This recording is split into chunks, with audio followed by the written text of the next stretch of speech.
Airports deal in routine. Passports stamped, travelers questioned, documents verified. But in 1954, that routine shattered. A man stepped off a plane in Tokyo with a passport from a country no one had ever heard of. Not a war-torn microstate, not a recently renamed territory. A country that didn't exist. Not then, not ever. He called it Taured. The man spoke with confidence, answered every question, and handed over documents that seemed completely legitimate. He wasn't confused.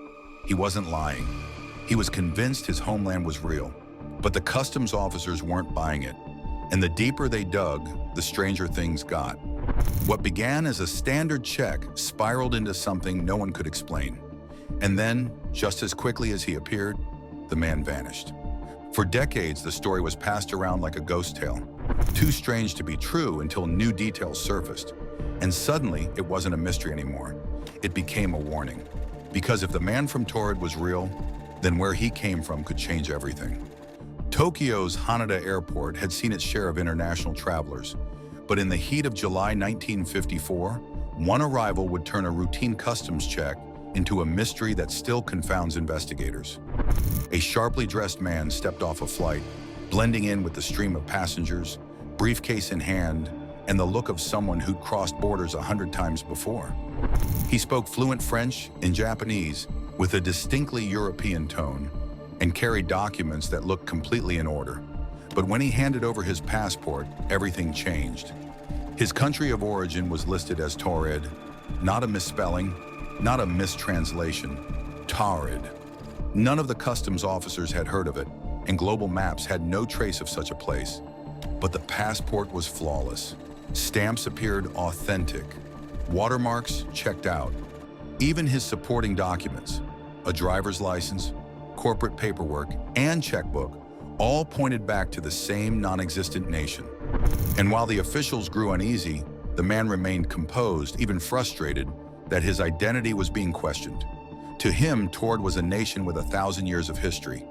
When asked to point it out, he confidently located it between France and Spain, right where Andorra sits. But he didn't acknowledge Andorra's existence. He insisted that Taured had always occupied that region. It was as if reality had shifted without his permission. Authorities, still hoping this was some elaborate prank or misunderstanding, brought in document analysts. But nothing suggested forgery. Ink, stamps, signatures, all matched known standards.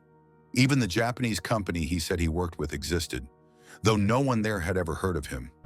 As for the company he claimed employed him back in Taured, no records, no trace. Then came the fingerprint scans. No matches. Background checks across Europe turned up nothing. Intelligence agencies were contacted. Still nothing.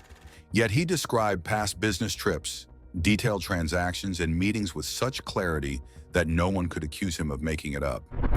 Psychologists were called in to rule out mental illness. Their conclusion only deepened the mystery. He was sane, alert, and behaving exactly like someone who'd landed in a world that no longer matched what he remembered. There were no signs of confusion or deceit. He believed what he was saying. With no crime committed and no clear path forward, officials placed him under temporary watch at a nearby hotel. It was secure, heavily monitored, and guarded by multiple officers. As he was escorted to his room, he calmly mentioned to one official that he had passed through Tokyo many times before and never faced any issues. The guards posted outside his door followed protocol with precision. No one entered. No one left. Yet by morning, the man was gone. The bed looked slept in, but there were no fingerprints, no discarded items, no signs of tampering. His passport, his documents, even the European currency in his wallet had all vanished. Surveillance showed nothing unusual. Doors stayed locked. No one on staff saw or heard anything. Investigators tore through the hotel, questioned every employee, and reviewed hours of footage. No leads. Checkpoints were alerted. Airports and train stations were notified, but the trail ended there. It was as if the man had evaporated into thin air, taking with him every physical trace of his existence. Authorities moved quickly to bury the story. Reports were sealed. Internal files were flagged as restricted. Mentions of Taured were scrubbed from databases. To the outside world, it never happened. Still, fragments of the story leaked. Staff who were there began to speak years later, quietly, cautiously. Some recalled odd details, flickering hallway lights, radios cutting to static without cause. A strange, unshakable feeling that something wasn't right. At the time, these were brushed off as stress-related glitches, but in hindsight, they began to feel like signs of something far bigger. What made this case so disturbing was how thoroughly it resisted explanation. Every method used to uncover the truth failed. The more it was studied, the less sense it made. It was something else, something that broke the rules everyone thought were unbreakable. Over the years, the tale of the man from Taured was passed around like a rumor, dismissed as myth. But eventually, new documents were leaked. Testimonies resurfaced. Official transcripts long thought buried began to appear, and all of them pointed to the same impossible conclusion. The traveler from Taured was real, and the truth about what happened that night was far worse than anyone had imagined. According to recent reports, the first concrete trace of the Taured mystery came from deep inside the Japanese Ministry of Foreign Affairs. A file described the incident in cold, bureaucratic terms: encounter with unrecognized national entity. The language avoided drama, but the content didn't. A European-looking man had arrived at Haneda Airport with a full set of official documents from a country that didn't exist on any political or historical record. Customs officers did what they were trained to do: verify, cross-check, flag inconsistencies, but this case refused to fall apart.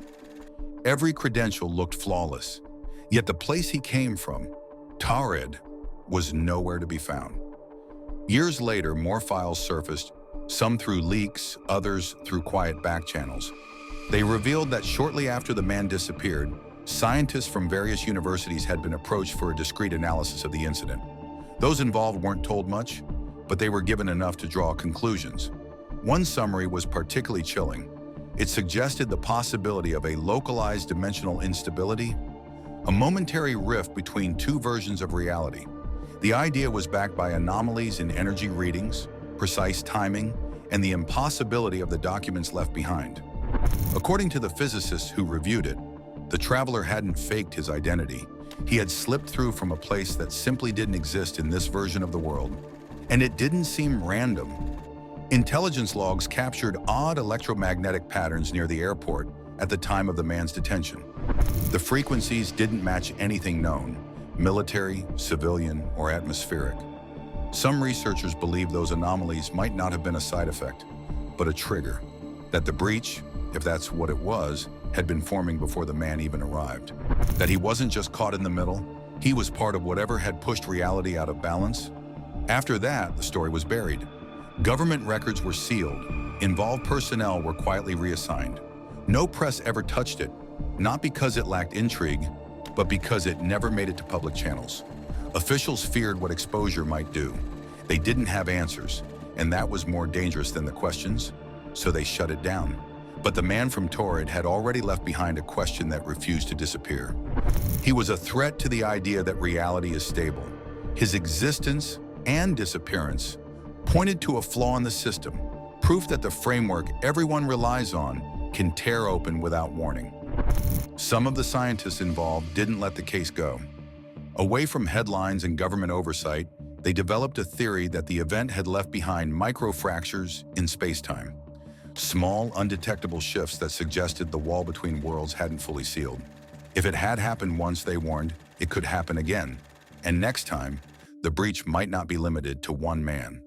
In the weeks following the disappearance, one theory even suggested it was a Cold War-era test using a fabricated identity. But that idea fell apart under scrutiny. If it was a test, why erase him? Why disappear from a sealed room?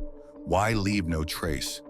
A darker idea began to take hold, that the traveler came from a parallel Earth, a place nearly identical to this one, but with just enough variation to make Taured real. The documents, the currency, the languages, everything matched until it didn't. And the most disturbing theory? That the man didn't arrive by accident, that his presence was a warning, a ripple before something bigger crossed over. Those strange electromagnetic surges, the static on radios, the strange disorientation felt by guards that night. All of it suggested one thing: the barrier had failed, and it could happen again. What do you think really happened? Let us know your thoughts below. We'd love to hear your theories. Catch you in the next one.